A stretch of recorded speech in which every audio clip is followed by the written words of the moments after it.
Hello everyone, Charles Watts here. Welcome to Inside Arsenal. Welcome to the inside of my car as well, which can only mean one thing, of course, at the Showbert Realty Centre, London Colney. I did make it. The curtain rail is fixed. For anyone who watched this morning's show, you'll know what I'm talking about. For anyone who didn't, you'll be wondering what the hell I'm banging on about. But I had a bit of a disaster at home earlier today, but it has been solved, it has been fixed, and I have managed to get it done. Or should I say, my dad managed to come and get it fixed and done in time for me still to be able to make the trip here for Mikel Arteta's press conference ahead of tomorrow's game against Southampton. So I'm going to pop upstairs in a minute into the media room, see what he's got to say. Sure, I'll be asked about plenty of topics. Jurrien Timber's fitness will certainly be at the top of the agenda. I imagine after he was substituted at half-time against PSG on Tuesday, will he play? If not, who's going to play at full-back? Will Ethan Nwaneri potentially get a start after that wonderful cameo last week against Leicester? All those topics of conversation will come up, no doubt. And Aaron Ramsdale return, of course, that's going to be a big talking point at this press conference. I'm sure he'll have plenty of nice words to say about him. So I'm going to head upstairs in a second, see what he's got to say, and then I'll pop back afterwards and go through the headlines here from the Showbert Realty Centre as Mikel Arteta previews Arsenal's big game against Southampton before, unfortunately, the international break rolls around once again. Right, I'll be back in a minute. Right, there you go. Heading up now, upstairs, to see what Mikel has got to say here at London Colney, or, sorry, the Showbert Realty Centre.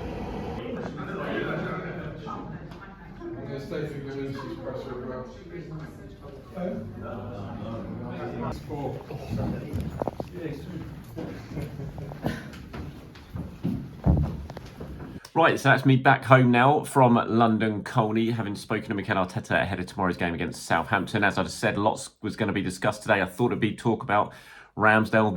There's team news updates, injury updates. We've got stuff on Jurrien Timber, Ben White, Tomiyasu, Martin Odegaard. He talked about Kai Havertz. I asked a few questions on Thomas Partey and the form he's been showing of late and his fitness. So plenty to go over in this second update of the day. Sorry for bothering you twice in a day. I hope you don't mind too much. So let's go over some of the big headlines from it. So we'll start with team news, shall we, ahead of tomorrow's game against Southampton. Apologies, I'm going to be looking down because I'm reading the quotes from the screen here. So I'm going to be looking away from the camera a fair bit during this. So apologies for that. But on the fitness of Jurrien Timber and Ben White, he said, we had to modify training for a lot of players yesterday and we have done the same today. So there is a decision to make this afternoon. He was then asked, are they close, the two of them, Timber and White, to potentially being past fully fit for the weekend? And he says, yes, they are close. And Tomiyasu as well is quite close to being involved. So good news. He was then asked about some of the more long-term injury absentees. So basically Alexander Zinchenko and Martin Odegaard. He said, Alex is probably after the international break if everything goes well. He is progressing very well. Martin is very difficult. I expected still with the boot and a lot of things, but he's working so hard, he's feeling good and he's pushing, so it's difficult to give a timeline. Not quite sure what he meant by that when he's talking about the boot. We were discussing it afterwards, me and some of the other journalists in the room afterwards, about what we thought he meant. When he says, I expected still with the boot, we were kind of thinking that might be quite a good sign, that he was saying he expected at this point for Martin to still be in a boot, but he's not. But again, we're kind of presuming and guessing.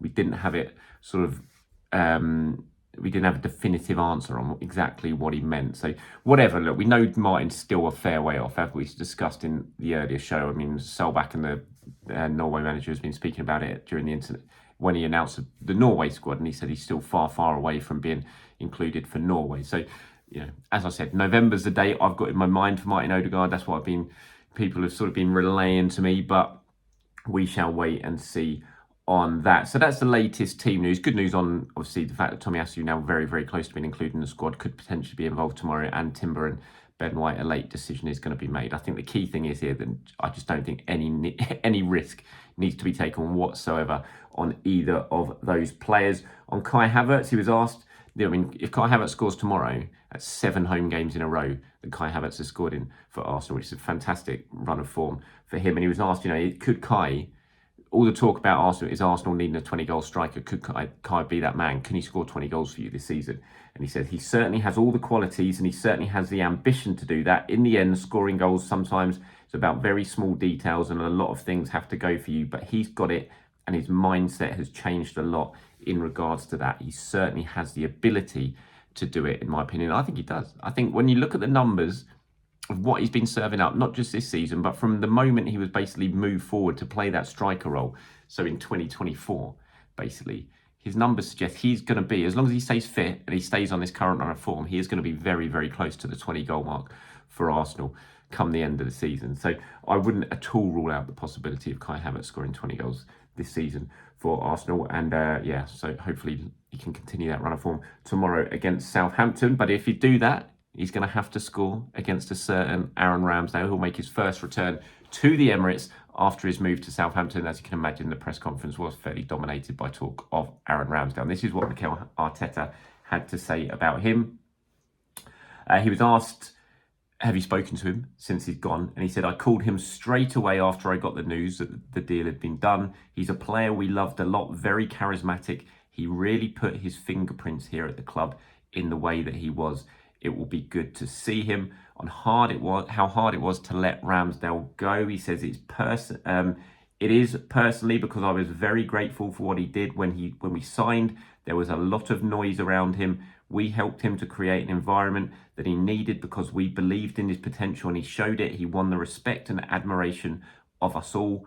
Then the circumstances changed because this is elite sport and that can happen. It was difficult to deal with that situation in a natural way, so he decided to part ways, and hopefully he is grateful as well. And I think it's very, very hard to look at where Arsenal are now and look at how the goalkeeper is doing, how the team is playing with David Raya in goal, and not accept that the decision was the right one. It was a tough one, as Mikel said. It was tough for all of us because we all loved Aaron Ramsdale and he made such an impact when he was at the club, but I think it's virtually impossible for anyone to look at it now and not think it was the correct call by Mikel Arteta. Maybe there are still some people out there who think it was the wrong one, but I'm certainly not one of them. I can't wait to see him tomorrow, though. I'm sure he's going to get a fantastic reception, absolutely brilliant reception. As Mikel said, I thought he put it really nicely, but he said he really put his fingerprints here at the club, and he did in a short space of time. His charisma, his personality, it kind of just ran through the team, and it was such an important part of Arsenal's progress in recent years. So hopefully he gets a fantastic reception. I'm sure he will. On the upcoming international break, he was quite funny, Mikel. He slammed the table, touching wood as he was saying this. He said, I'm not going to watch the games. I'm just going to pray that everyone is going to be fine because the last one was a really difficult one to handle. I'm sure we all hope we don't have a very similar international break. When it comes to injury news that we had last time, of course, Martin Odegaard, just one of the players who got injured, Alexander Zinchenko as well. Right, I asked him about Thomas Partey. I asked him how pleasing it was to see Thomas, the fact that he started every single game this season, bar the Carabao Cup. He started every game, including 2 for Ghana. He finished last season by starting all 5 of the final games of the season. So I asked him, how pleasing is that after such difficult times of injury for Thomas? How pleasing is it to have this availability where he seems to be fit now week in, week out? He's handling these games, he's playing them all. How pleasing is that? And he said, really pleasing. He's a massive player for us and he's shown that week in, week out. He started the season really well. He's really fit.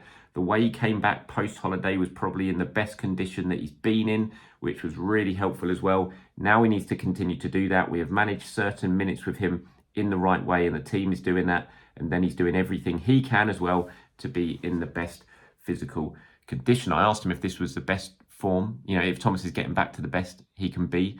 I said that Tuesday was probably his best performance of the season. Is he now getting back to his best? Because a lot of people thought that might not happen given the injury issues. And he says it's about consistency. Obviously, when you change certain habits and you want more consistency, things don't happen overnight. In 2 or 3 weeks, if it doesn't happen and you throw the towel in, you're going to waste the next 2 or 3 years of your career. He's doing everything he can to be that.